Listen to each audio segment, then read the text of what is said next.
desconectamos de Dios, pues entonces nos apegamos al mundo y vendrán para nosotros pensamientos, sensaciones que nos hacen sufrir porque empezamos a confiar en lo que pasa, en lo que no trasciende. Sí, cuando nos separamos de Dios, pues entonces nos apegamos a algo. Puede ser un sentimiento, personas, cosas, experiencias, ¿sí?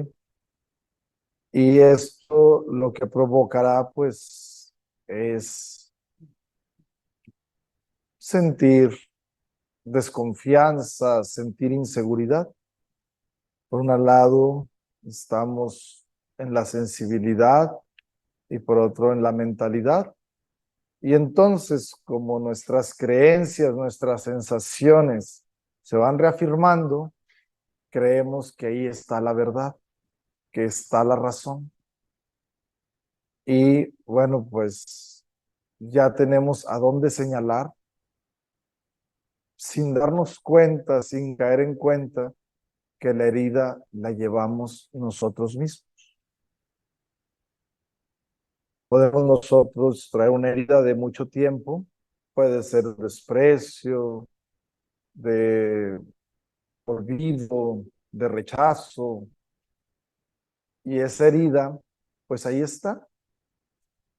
Y cuando alguien toca esa herida, pues entonces pensamos que la persona nos daña, pero no es que la persona nos dañe, es que ha tocado la herida, pero la herida va con nosotros. Esa persona o esa situación podrá sanar la herida, no, no hay forma de que la sane, porque la herida es personal. ¿Quién provocó esa herida? Bueno, pues circunstancias, personas, momentos, pero ya no importa quién lo haya hecho. Lo importante es saber que se lleva la herida, ¿sí? Entonces, para poder sanar la herida, no hay más que un camino, la vida en el espíritu, la vida espiritual. Porque si solamente nos quedamos con razonamientos, entonces nos daremos cuenta que nos quedamos en un plano humano solamente, pero eso no va a traer la paz ni la tranquilidad.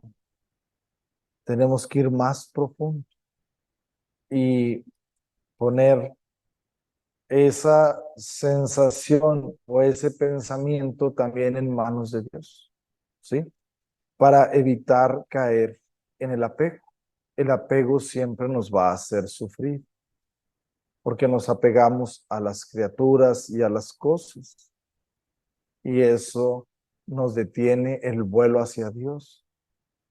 El que no sabe amar trata de poseer y se apega tanto a la criatura, a lo creado, que su libertad se ve sofocada ahí, se ve limitada.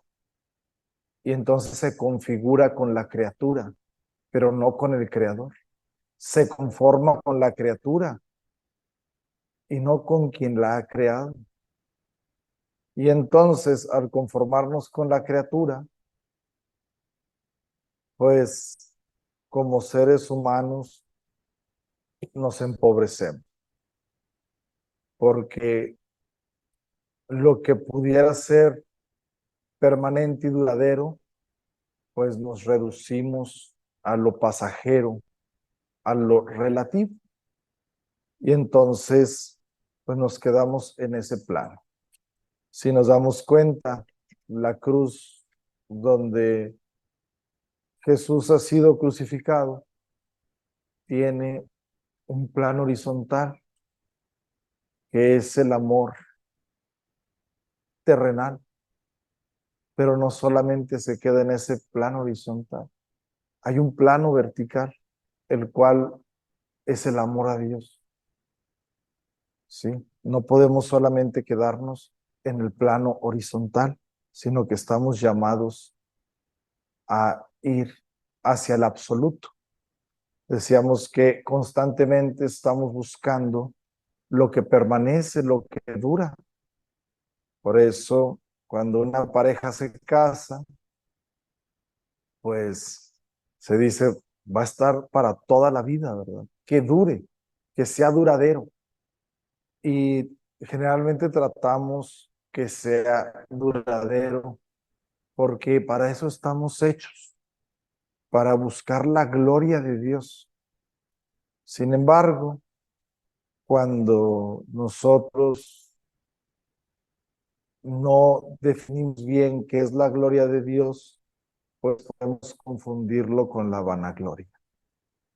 El punto no está en lo que nos proponemos hacer.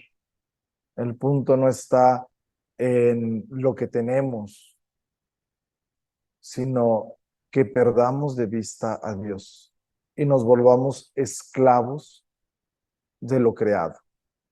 Podemos acumular tanto y llegar el momento de tener miedo de perder lo acumulado. Lo que un día anhelabas y te daba la libertad para buscar, para echarle ganas, para salir adelante, eso mismo se puede volver tu propia cárcel. Con las personas de igual manera. Lo que buscabas para formar una pareja, un matrimonio, una familia, para crecer, se puede convertir en tu propia cárcel. El miedo a perder a la persona.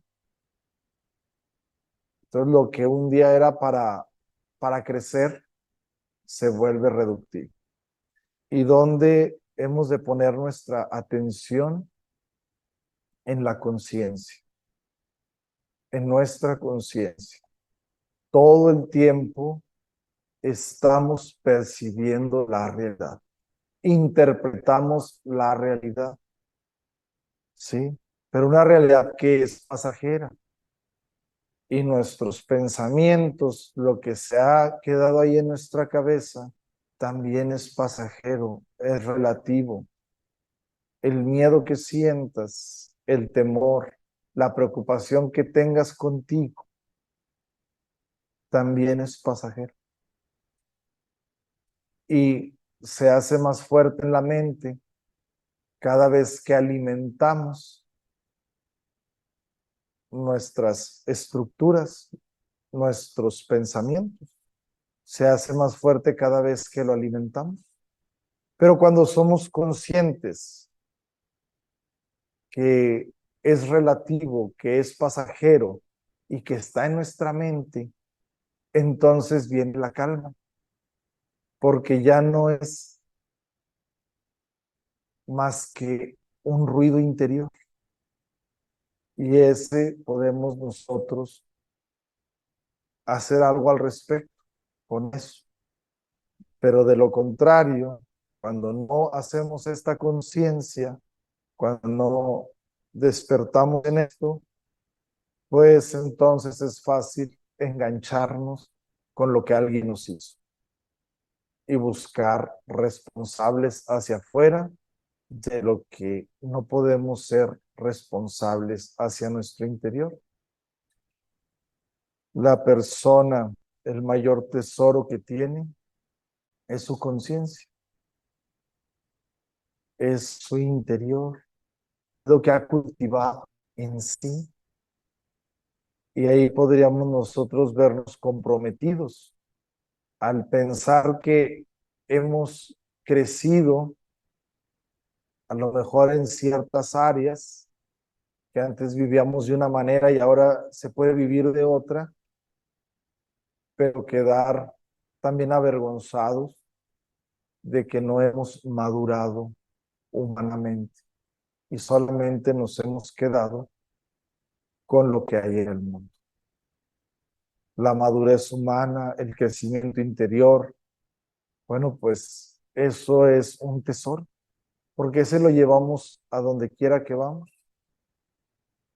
los seres humanos en la educación vamos creciendo en nuestras virtudes, porque nos empezamos a relacionar con los demás y entonces en la relacionalidad pues nos damos cuenta que hay otras maneras de hacer las cosas, mejores formas que incluso nosotros tenemos.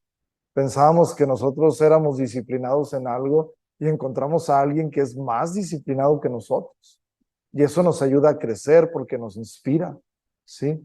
Entonces, para nosotros vivir en esta plenitud y estar encaminados al proyecto de salvación, pues necesitamos relacionarnos con los demás. Quien se encierra, se retrae, vive un ensimismamiento, vive para sí, y entonces sus sensaciones, sus pensamientos empiezan a acabar con esa persona. Relacionarse con los demás, muy importante. Y a veces, fíjense cómo nuestras emociones nos llevan a pensar que ya no nos queremos relacionar con nadie. Llegamos a pensar eso.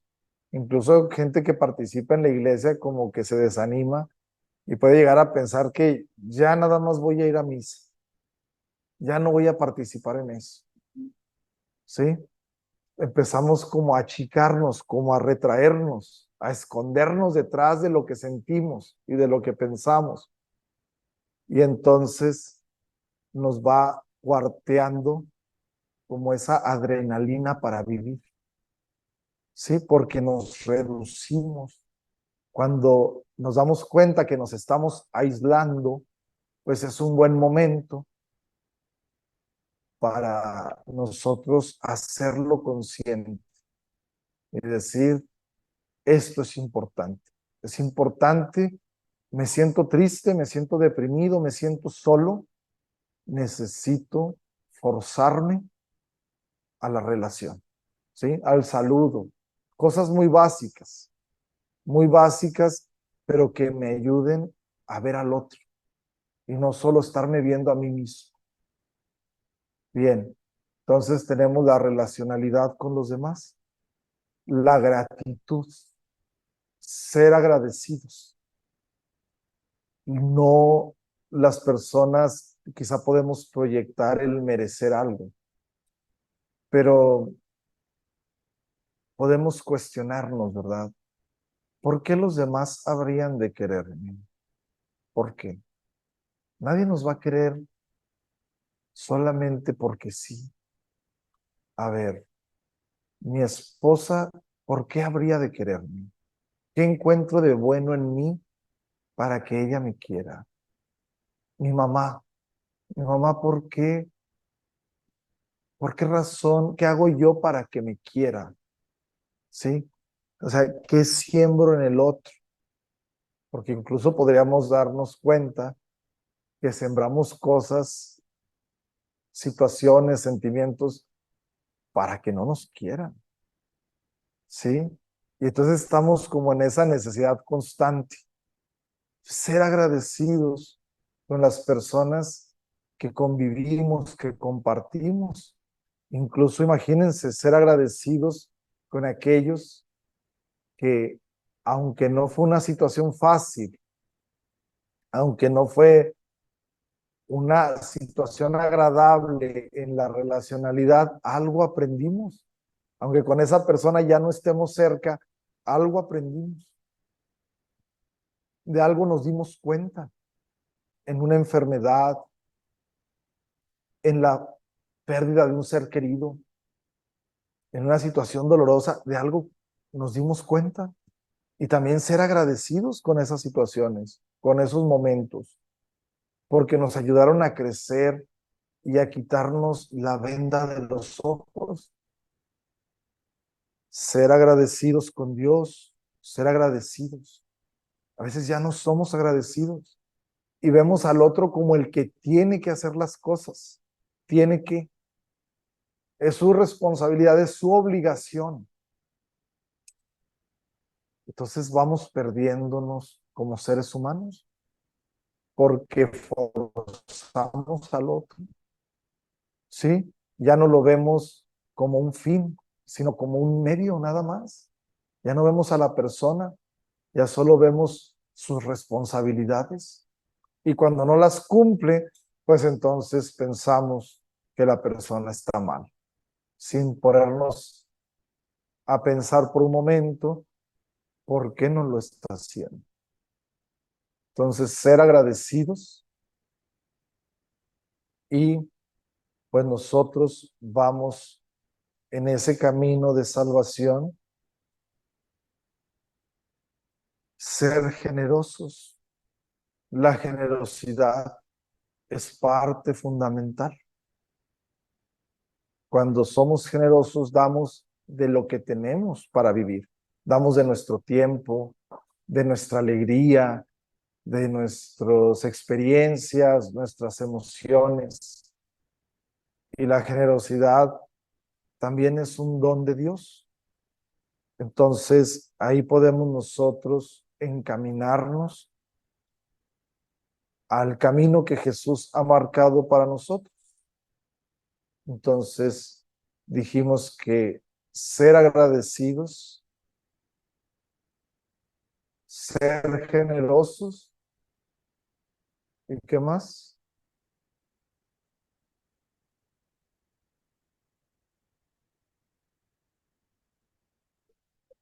No, dijimos que los seres humanos vamos en este camino de salvación, ¿sí? Y entonces el Señor nos llama a estar en un agradecimiento, a estar en generosidad y además, lo dijimos al principio, relacionarnos con los demás, ¿sí?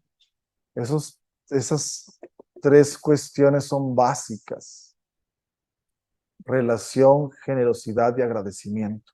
Si no está eso en nosotros, pues no es un terreno preparado, ¿verdad? Entonces, creemos merecer y estamos en esa constante de merecer. Y pues generamos expectativas, hacemos proyecciones de lo que hay dentro de nosotros y qué es lo que va a traer como consecuencia: frustración y miedo, ¿sí? Les invito a que vayamos a la página 8, ¿sí? Y pues entremos en este tema de lo que es el orgullo para saberlo detectar, saber cuándo se hace presente en nuestra vida. Dice Jesús en el Evangelio de San Juan: yo les he dado la gloria que tú me diste, para que sean uno, como nosotros somos uno. La gloria de Dios es para acercarnos más a Él, ¿sí? Estamos en busca de la gloria. En una sociedad donde la afirmación de sí mismo parece casi erigida en virtud, el orgullo termina por considerarse como una cualidad, como una virtud. Una persona que es orgullosa, ¿verdad? Y su orgullo le ha llevado a donde está, pero es engañoso, porque el orgullo tiene consecuencias. El orgullo termina por considerarse como cualidad, pero esto es mentira, porque esta pasión nos hace profundamente desgraciados. Nos trae desgracia tras desgracia en nuestra vida, porque nos aparta de Dios. Y ya hemos hablado las consecuencias cuando nos apartamos de Dios. El orgullo nos hace cambiar la gloria divina por la vanagloria. ¿Qué es la vanagloria?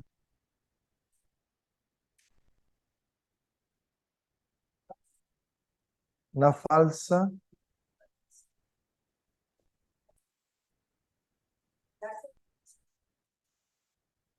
La vanagloria es una falsa alegría, ¿sí? Es una alegría, pero tan terrenal que sí nos hace sentirnos bien.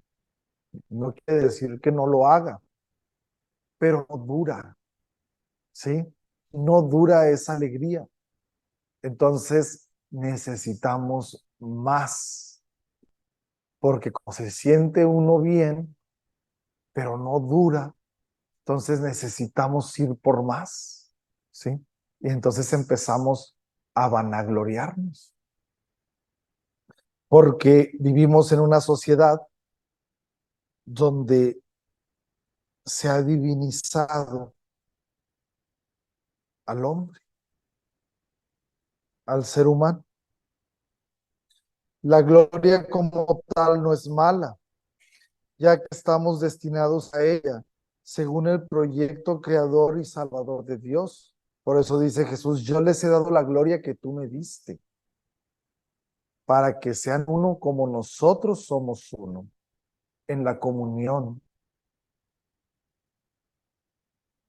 Sin embargo, cuando el ser humano se quiere apoderar de la gloria, pero deja de lado a Dios, entonces va en búsqueda de la gloria adulterada por el mundo, el reconocimiento, el poder, el, la exaltación, la acreditación, ¿sí? La aceptación. Del orgullo se pasa a la vanagloria. Esto produce una ceguera en donde la humildad ya no es realmente una virtud deseable. Opuesto al orgullo es la humildad. Pero cuando hacemos la opción por orgullo, entonces la humildad ya no importa. Y si no hay humildad de la persona, pues no hay un terreno fértil para que crezcan las virtudes. Por otra parte, dejar la vanagloria para consagrarse a la gloria divina supone desarraigos. Preferimos permanecer en la pseudogloria, ¿sí? ¿Cómo podríamos detectar la pseudogloria? Bueno, pues llega el tiempo de Navidad y entonces nos empieza ese espíritu caritativo, ¿verdad? Porque ¿cómo es que la gente de la calle no va a tener una bonita Navidad? Entonces, bueno, pues vamos a organizarnos, porque pues hay que hacer algo por esas personas, ¿verdad? Aunque no nos acordemos de ellas en todo el año, pero en Navidad sí nos acordamos, porque es una bonita fiesta para que también sientan bonito esas personas. Pero no lo estamos haciendo por esas personas, lo estamos haciendo por nosotros mismos, para que me tomen la foto el día que le estoy entregando las cosas. Y entonces la publico, la hago ver, lo platico, para que todo el mundo vea qué tan bueno soy. Pero eso es quedarnos con una pseudo gloria, ¿verdad? Sí, sí hice una caridad, hice algo bueno por el otro, pero lo hice más por mí que por el otro. ¿Cómo podríamos detectar la pseudogloria? Cuando nuestra conciencia no nos deja en paz y andamos ahí con cargos de conciencia. Entonces, para calmar nuestra conciencia, hacemos acciones buscando hacer el bien, pero lo hacemos más porque no podemos con el cargo de conciencia, que realmente porque nos mueva el hacer algo por los demás. Es decir, lo hacemos por nosotros mismos, no por el otro. Incluso pasa en el enamoramiento. En el enamoramiento, ¿alguien ha estado enamorado o enamorada de aquí? ¿Sí? ¿Sí? ¿Qué se siente en el enamoramiento?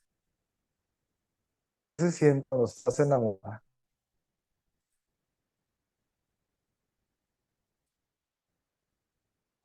Raro, mariposas en el estómago, alegría, emoción, te, te, te mueve el día que te vas a encontrar con la persona, ¿verdad? Aunque hayas hablado 15 minutos antes con esa persona. Pero fíjense cómo el enamoramiento es más por uno mismo que por el otro. Realmente no importa de quién nos enamoremos, no importa la otra persona, importa uno mismo. Porque como a mí me mueve a sacar lo mejor de mí, eso me gusta. Tengo una razón porque alguien me mueve a sacar lo mejor de mí.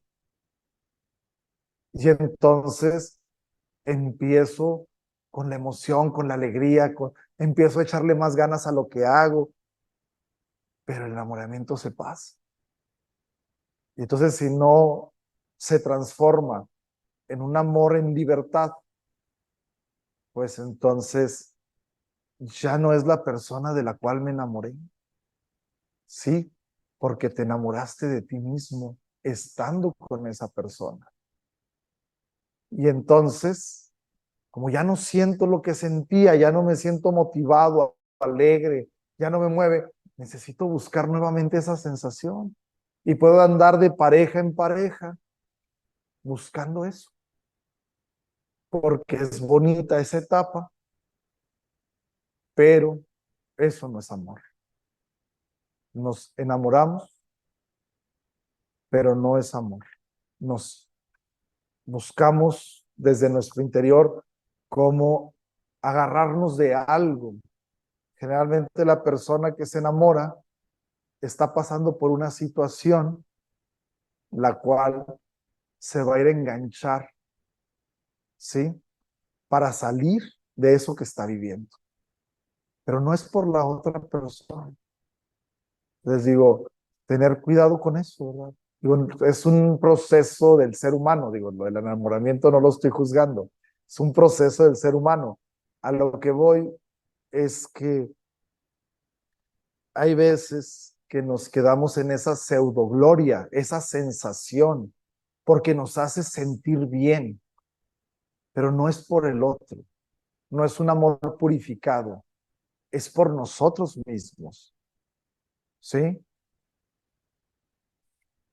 Bien, el orgullo es un pecado capital, es decir, cabeza de otros pecados.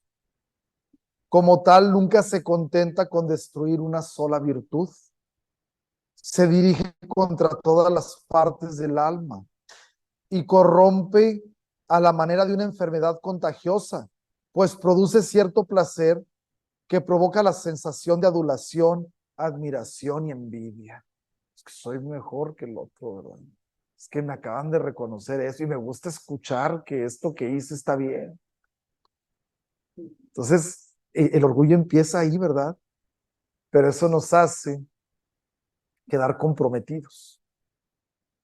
Y les digo, cuando el orgullo crece, pues nuestro agradecimiento disminuye.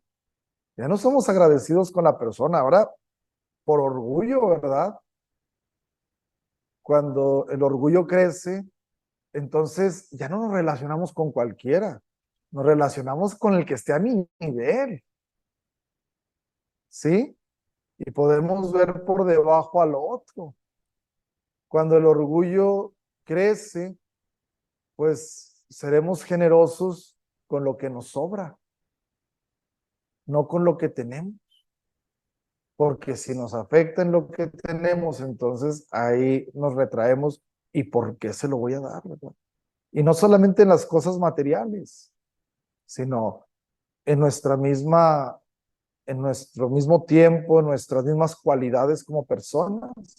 Ya no le voy a hablar, porque ya me ha perdido, ¿verdad? Me perdió para que sienta las consecuencias de lo que provocó. El orgullo rompe esa generosidad.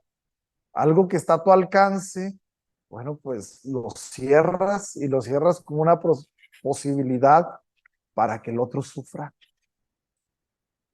Ya no hay como, pues digo, es esa ceguera porque ya no vemos más allá. Ve lo que estás provocando. No, que sufra, ¿sí? Y a veces podemos estar tan seguros de las otras personas que se nos olvida lo finito que somos. Y entonces, cuando las personas repentinamente se van, pues nos quedamos con todos los sentimientos de culpa. Y la culpa no deja de ser orgullo, porque yo me siento así.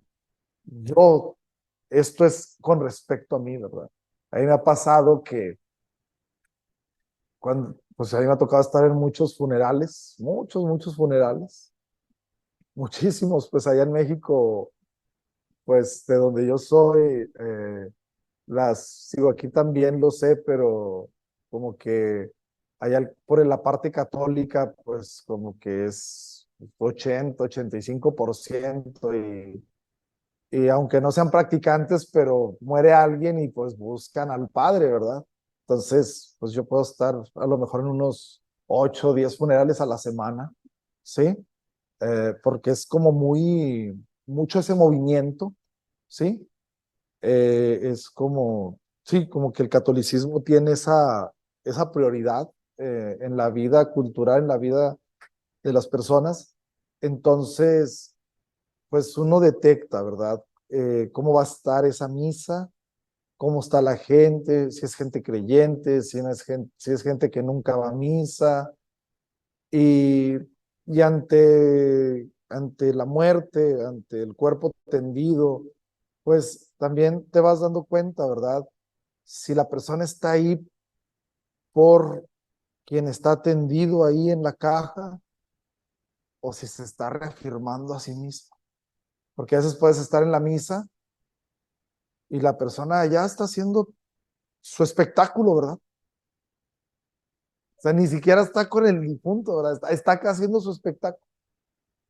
Entonces te das cuenta que dices, no, pues realmente eh, es como este discernimiento, les digo, pero hacerlo para sí mismo, pues siempre vamos a correr ese riesgo, aún en esas situaciones, ¿sí?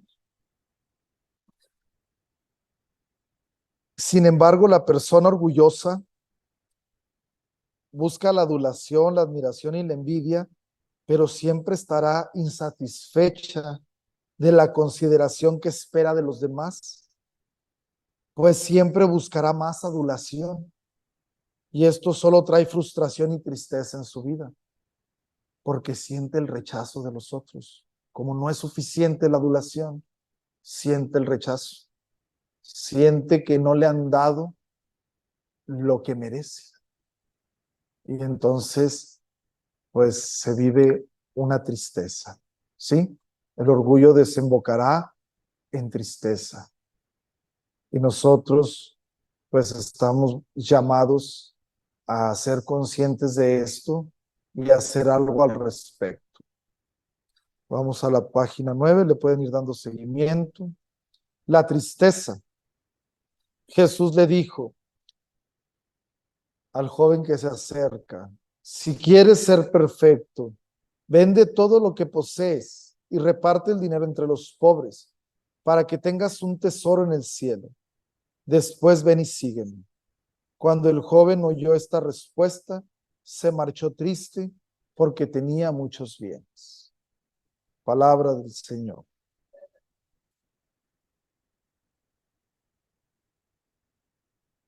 No, mañana traigo copias, ¿sí? Por favor. Sí. Entonces, les digo, ¿cómo vamos sintiendo la tristeza en nuestra vida? Hay que poner un foco de atención cuando estamos en esa situación. La tristeza, según el mundo, lleva a un estado de insatisfacción del deseo, ya que no se obtiene el placer esperado. No escuchamos lo que esperábamos, no fue como nosotros queríamos. Se manifiesta como una decepción causada por las expectativas, placeres y otras promesas que no se realizan. Por tanto, la tristeza es una pasión del alma muy dolorosa que produce la muerte de las emociones. Cuando estamos tristes, como que no queremos nada, ¿sí? Pero, ¿por qué? Porque las cosas no son como nosotros queríamos. No obtuvimos lo que nosotros esperábamos. Y es que nos la pasamos proyectando nuestro ego y proyectamos nuestras emociones y generamos expectativas. Y ese es el problema, que generamos una expectativa en el otro, en las cosas, pero nos olvidamos de generar las expectativas en nosotros mismos. Es más fácil generar la expectativa hacia afuera que la expectativa interior. Imagínense esa frustración, ¿verdad? Imagínense que compran un nuevo televisor por alguna razón. Tienen una nueva pantalla y la sacan de la caja, no sé, quizá de 60 pulgadas y se les cae. O sea, ni siquiera la pudieron prender una vez. Se cayó y ves que dices, no va a servir. Que saltó un pedazo, ¿verdad? Se saltó un pedazo y la pantalla toda se estrelló. Entonces tenías una expectativa sobre esa cosa. Ya te veías ahí sentado viéndolo, ¿verdad? Ya te proyectabas. Y entonces empieza ese momento de decir, ¿cómo me siento? O sea, ¿cómo me siento con esto, verdad? Pues si ya pasó.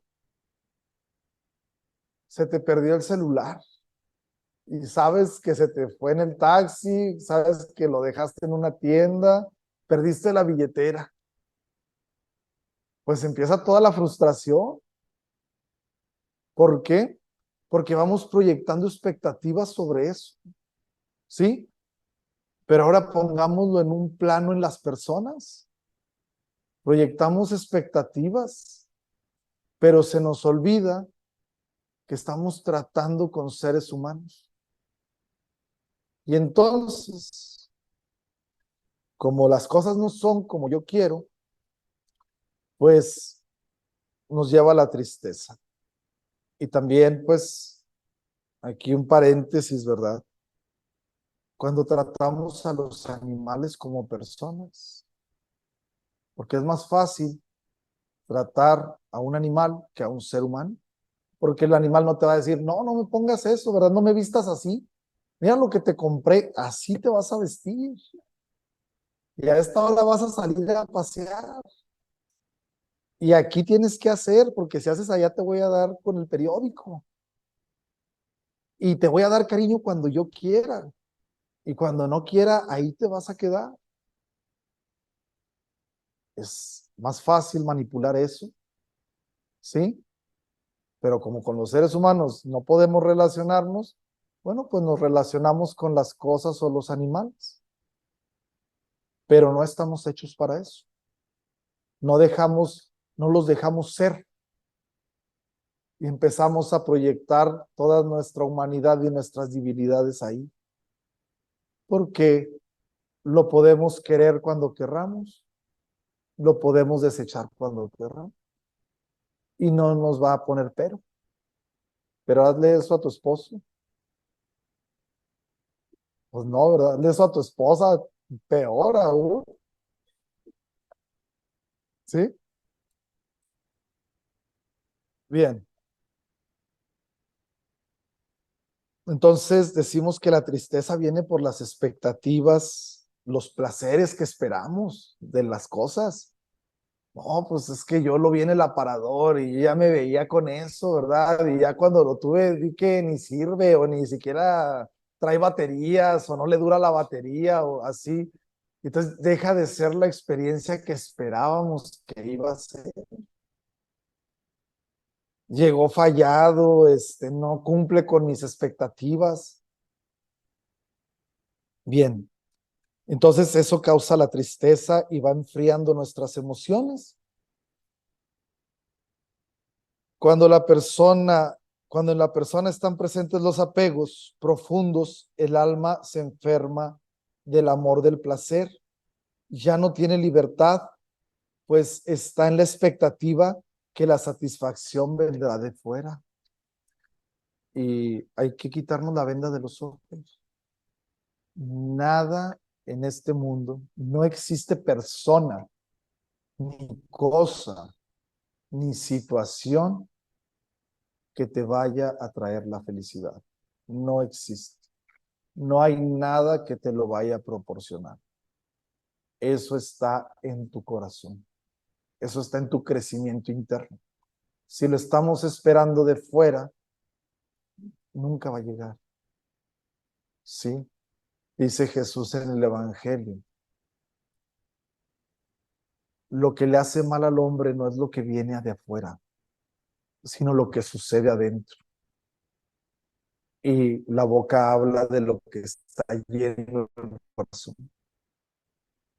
Entonces ahí podríamos nosotros hacer una radiografía de lo que vamos cargando. Pero no es lo que viene de afuera, ¿sí? Lo que viene de afuera solamente van a ser ataduras para ti, aunque se vean muy bien disfrazadas, ¿sí? Pero no deja de ser una atadura. Lo bueno es lo que Dios ha puesto en tu corazón. Dios ha puesto bondad, Dios ha puesto creatividad, porque Dios es creador y somos imagen y semejanza de Él. Dios ha puesto misericordia. Dios ha dado el don de la vida. Y como estamos hechos a su imagen y semejanza, ahí está.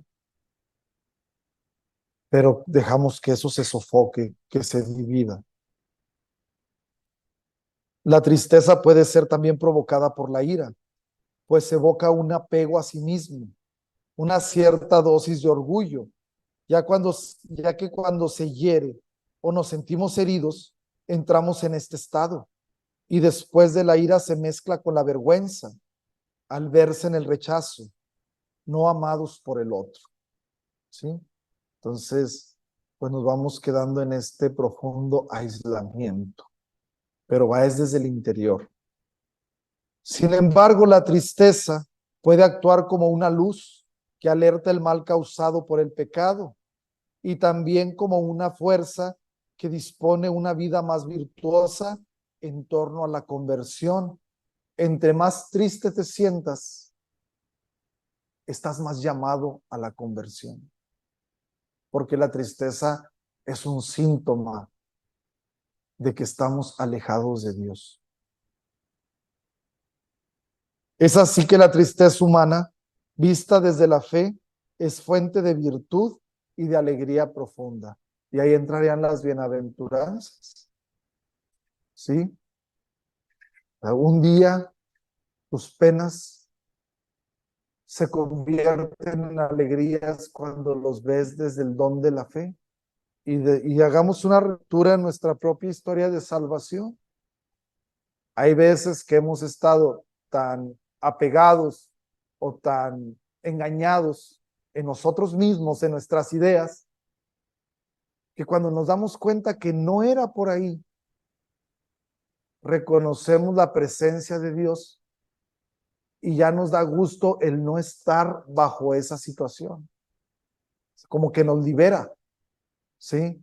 Porque nos damos cuenta que estábamos yendo por el lado incorrecto. Entonces, incluso esa tristeza se convierte en alegría, porque nos damos cuenta que por ahí no era. Tuvimos que pasar por ahí, pues sí, pero nos damos cuenta de algo, ¿sí? Incluso Jesús mismo les dice a sus apóstoles, ahora lloran, pero va a haber un día en el cual esa tristeza se convierte en alegría, porque lo purificas y dices, mira, en aquello en lo cual yo me estaba desgastando, aquello en lo cual yo me estaba desviviendo, pero no era por ahí, solo me causaba dolor, solo me lastimaba. Entonces, la tristeza vista desde la fe se convierte en una motivación. La detectamos, pero si no detectamos lo que hay acá, entonces eso lo proyectamos en algún lugar. ¿Sí? Y es cuento de nunca acabar. Muy bien. Vamos a la página 10 para darle continuidad. Los celos. Por eso, mientras se les pagaba, protestaron contra el propietario y decían: estos últimos apenas trabajaron una hora y los consideras iguales que a nosotros, que hemos aguantado el día entero y soportado lo más pesado del calor. Palabra del Señor. Sí, es esta parábola que Jesús propone acerca del dueño que llama a los obreros. A unos los llamó muy temprano, a otros a media mañana, a otros al mediodía, a otros a media tarde y a otros al final del día. ¿Y cuál es la sorpresa? Que a todos les pagó lo mismo, ¿verdad? Y ahí empieza el celo. Decir, oye, pues esos no merecen lo mismo que yo merezco. Yo ando desde la mañana todo quemado y todo desvelado, ¿verdad?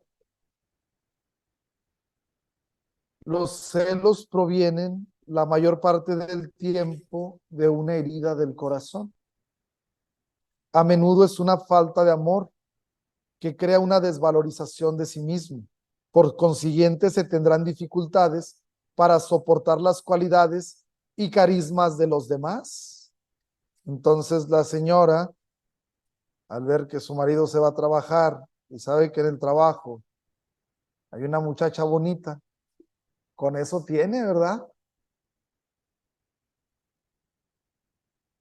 Porque está viendo que ella se anda arreglada y como ella casi por los quehaceres del hogar,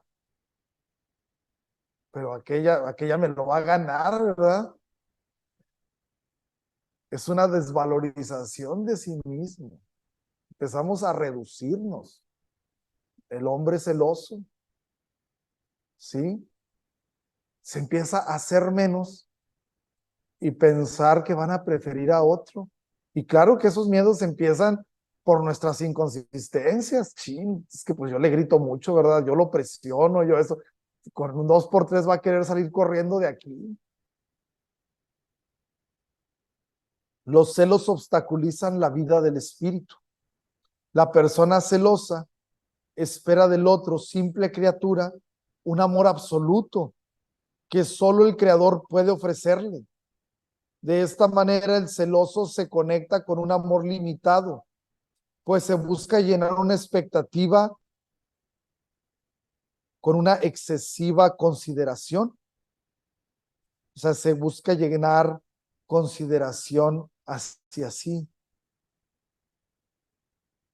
El amor celoso es un amor pervertido, pues busca apoderarse a la fuerza de la consideración de los otros.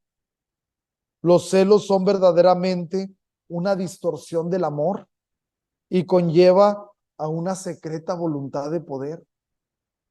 Es que tú eres mío, ¿verdad? Tú eres mía. Y yo tengo poder sobre ti. Te estoy viendo. Hasta la advertimos, ¿verdad? Ante los ataques de celos que humillan profundamente a la persona, porque fíjense, cuando andamos celosos, andamos humillados por la vida.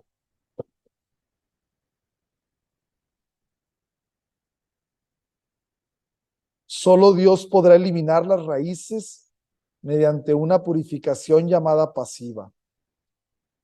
La cura de los celos está en ofrecerlos, abandonándose así en la misericordia de Dios. Cuando los detectes, abandónalos en Dios, porque te estás creando mundos inmediatamente, ¿sí? Te estás imaginando que anda compartiendo el lonche y el otro anda todo presionado en el trabajo, ¿verdad? Todo regañado.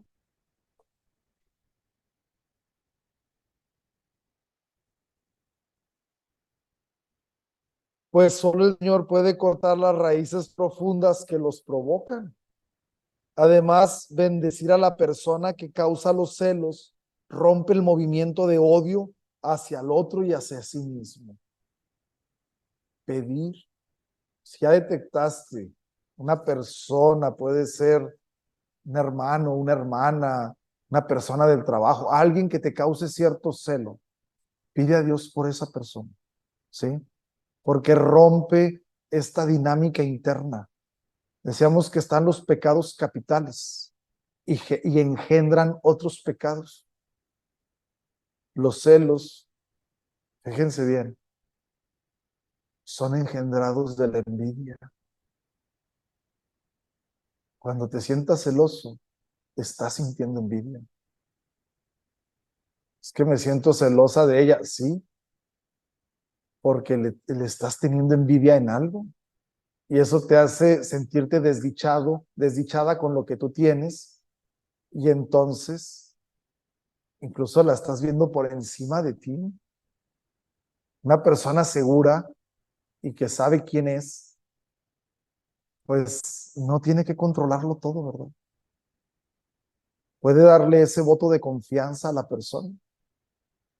Incluso aunque ya haya pasado ahí alguna situación, porque ya no está en función del otro, está en función de lo que tú sabes que eres. ¿Sí? Pues cuando no podemos llevar esto a cabo, pues nos vamos a retraer en el miedo.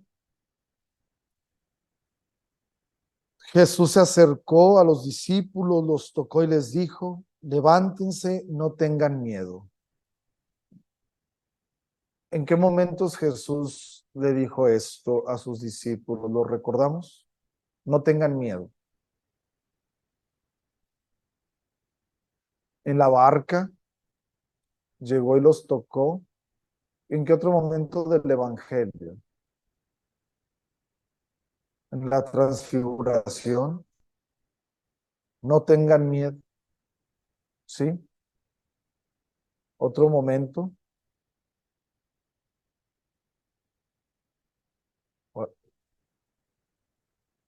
¿Dónde?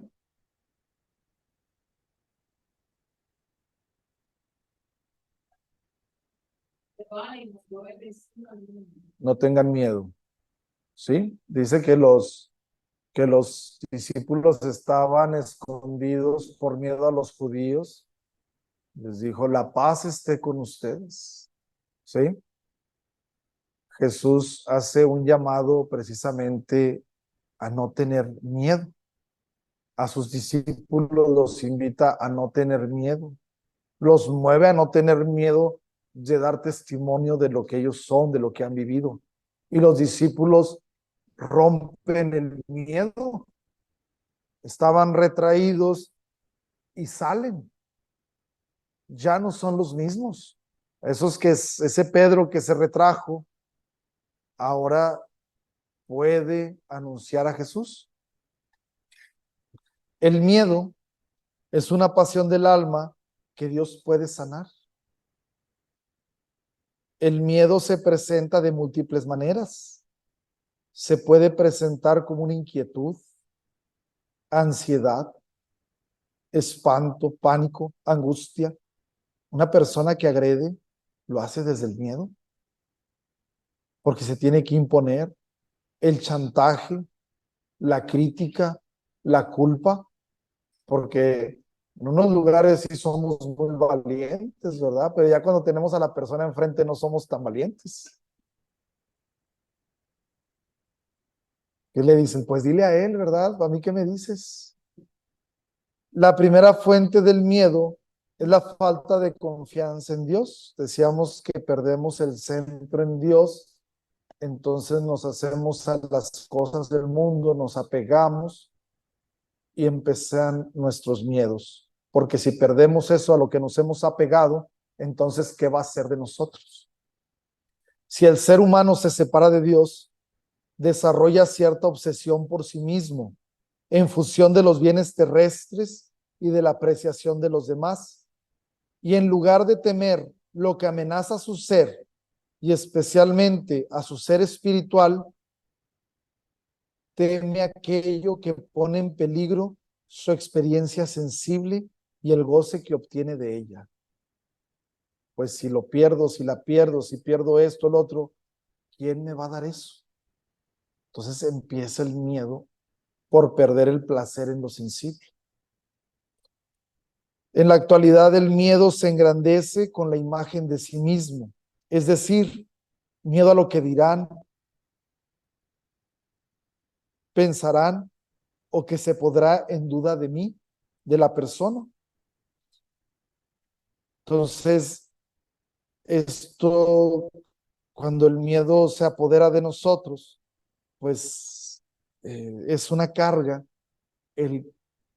la consideración del otro hacia mí, ¿verdad? Y nos empezamos a achicar. Existe un miedo relacionado con la salud muy fuerte. Cuando decimos, no, a mí con que Dios me dé salud, ¿verdad? De lo demás yo me encargo. Tenemos miedo a perderla, ¿sí? Y miedo relacionado con los bienes del mundo, pues entre más bienes se acumulan, más miedo se tiene de perderlos. El miedo no es un buen consejero, enferma a la persona tanto espiritual como mentalmente. Rompe la confianza en la providencia de Dios, lo cual trae consigo un vacío e insatisfacción que cada vez se hacen más grandes. ¿Sí? Bien, pues estos son algunas de las consecuencias de apartarnos de Dios, de dejar de alimentar nuestra espiritualidad. Nos apegamos, nos enorgullecemos, nos entristecemos, sentimos envidia, celos, sentimos miedo y entonces vamos por la vida pues de una manera miserable, ¿verdad? Reducidos. Y eso, bueno, pues nosotros decíamos el día de ayer, siempre hay que tenerlo en la vista, no hay que perderlo de vista. Lo que nos hace sufrir es lo que está aquí, no la realidad. Es lo que está aquí, lo que se ha ido acumulando, pero no es realmente las personas, sino lo que cuando entramos en contacto con esa persona, reacciona a lo que llevamos dentro, ¿sí? ¿Alguna resonancia de esto? Algo que ustedes digan, me he dado cuenta de esto, o de ayer a hoy me di cuenta de esto. Pueden levantar su mano. Sí,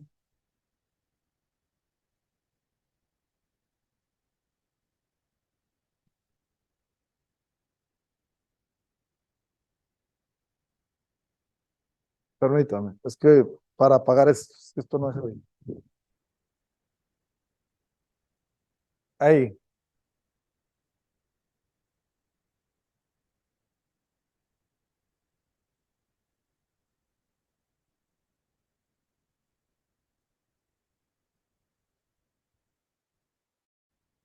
sí,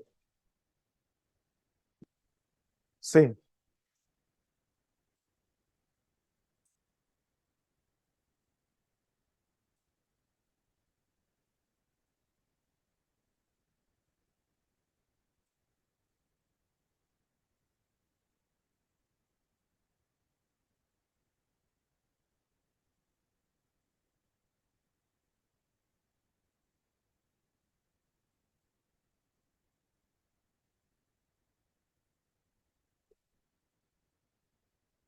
sí. Sí, pues eso es muy importante porque, pero ya cuando lo llevas al plano de la conciencia, ¿verdad? Porque podríamos estar en un cumplimiento. O sea, como que la manera de acercarnos a Dios es la que varía. Porque pues me inculcaron que tengo que, de alguna manera, el que debo. Entonces ya no nos acercamos a Dios por miedo, pero no para encontrar la plenitud y la libertad, ¿verdad? O alimentar todo esto. Pero ya cuando lo haces consciente dices, yo no me voy a alejar de Dios, porque sé que si me alejo de Dios, el mundo me va a aplastar, ¿sí? Sí, muchas consecuencias de fondo. Sí. ¿Alguien? A ver.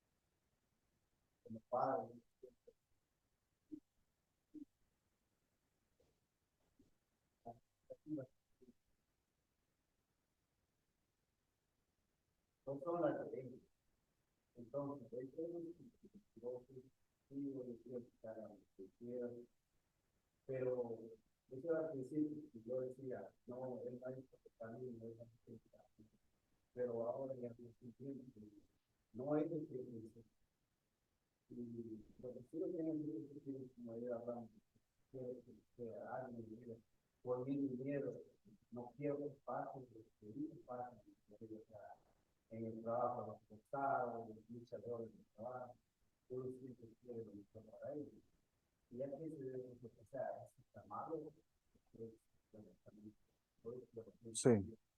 Pues yo creo que aquí se tiene que purificar precisamente o hacer consciente lo que, por lo que estás atravesando. O sea, el amor, purificar el concepto de amor, ¿sí? Porque tú quieres lo mejor para la persona, eso está bien, eso es el amor oblativo, es el amor que Jesús nos enseña, si querer el bien del otro, ¿sí?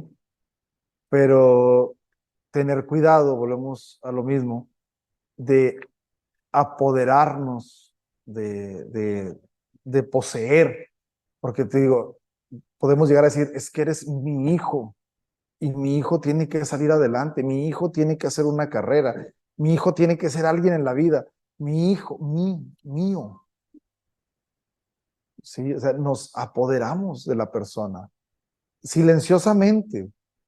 Entonces, es sembrar en el otro, sembrar, pero sembrar lo mejor de ti.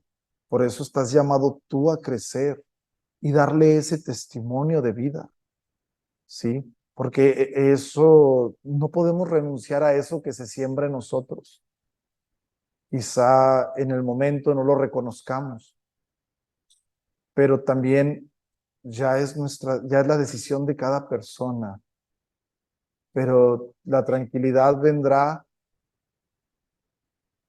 cuando no te canses de sembrar el bien, ¿sí? O sea, el buen trato, la buena estima, las buenas maneras de hacer las cosas, la honradez, o sea, dar ese ejemplo, porque eso es lo que te va a dar tranquilidad al final. Y entonces le digo, pues si generamos expectativas y a lo que voy es que no es bueno ni malo cuando lo hacemos consciente, porque ya nos damos cuenta que lo hacemos en automático, pero le podemos poner un límite, ¿sí? Ya le ponemos un límite a lo que vamos sintiendo, pensando, viviendo. Le ponemos ese límite de saber que es pasajero, que es circunstancial, que a lo mejor estoy tan preocupado por qué va a suceder con esta persona y a lo mejor ni siquiera vivo para ver qué va a suceder realmente. A lo mejor lo que va a transformar a esa persona es mi muerte. Y yo estaba pensando que eran otras cosas lo que la iba a transformar. Porque muchas personas cuando muere su papá, su mamá, son otros. Eso que tanto esperaba el papá o la mamá en ciertos lugares, en ciertos momentos, ciertos casos, pues entonces ya no está. Le digo, hay veces que es el tú mismo encontrar tu motivación interna, porque si estás esperando encontrar la motivación ahí, pues por eso te empiezas a sentir hasta que fallaste como papá, porque estás esperando esa motivación de allá para acá, como si el hijo, fíjense, y es que es un tema ahí muy delicado. Luego los hijos se convierten en el depósito de todas nuestras frustraciones. Ellos tienen que cargar con lo que nosotros no fuimos. ¿Y por qué ellos tienen que ser lo que nosotros no fuimos? Sí, el hijo se convierte en el depósito de lo que acumulamos, porque oye, pues estoy acumulando, me está yendo bien, estoy teniendo, pero ¿a quién se lo voy a dejar? Al gobierno, no, pues tengo un hijo, ¿verdad? Se lo dejo a los hijos. Entonces, como el papá se fue antes de poner en claro el testamento, luego los hijos se terminan peleados, precisamente por eso que se acumuló, eso que no se haya dónde dejarlo, no se convierte hasta en un problema para ellos, ¿sí? Le digo, pero hazlo consciente nada más, porque está aquí, está en tu mente, en tu corazón.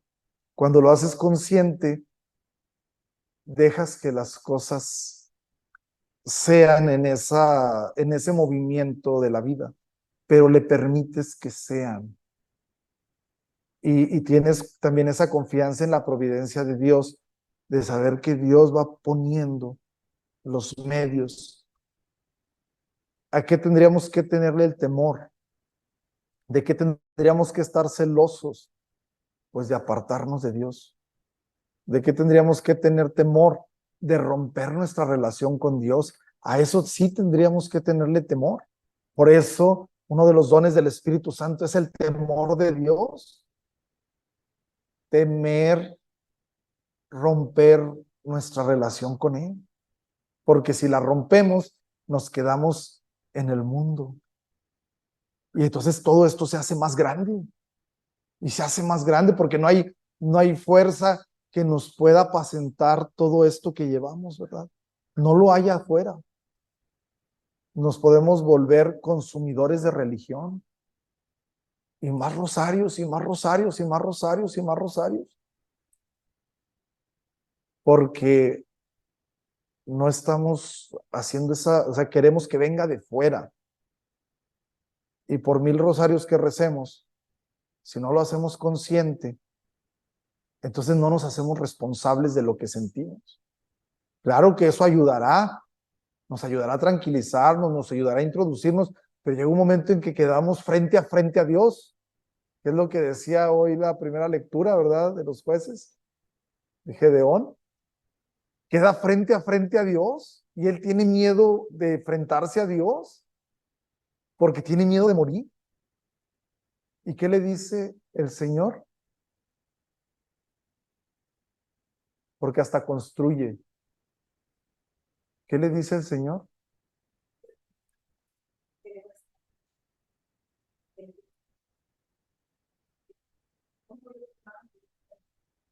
Pero le dice una palabra, la paz, la paz, ¿sí? O sea, encontramos la paz cuando podemos entrar en nosotros, en nuestra conciencia, en el recinto de Dios y poder encontrar la paz y nos mueve a ser mejores seres humanos. O sea, como que dices, esto no lo necesito. Y encontramos esa orientación, ¿sí? ¿Alguien más? Ricardo. Ahí.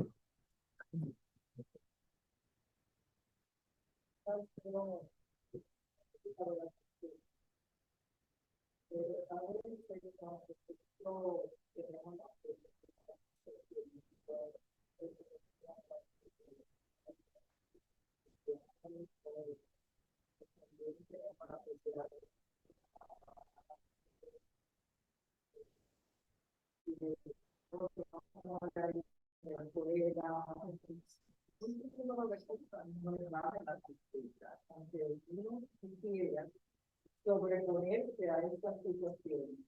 La tristeza nos embarga. Sí. Y para uno salir de este, diría yo, este laberinto que ha determinadas circunstancias,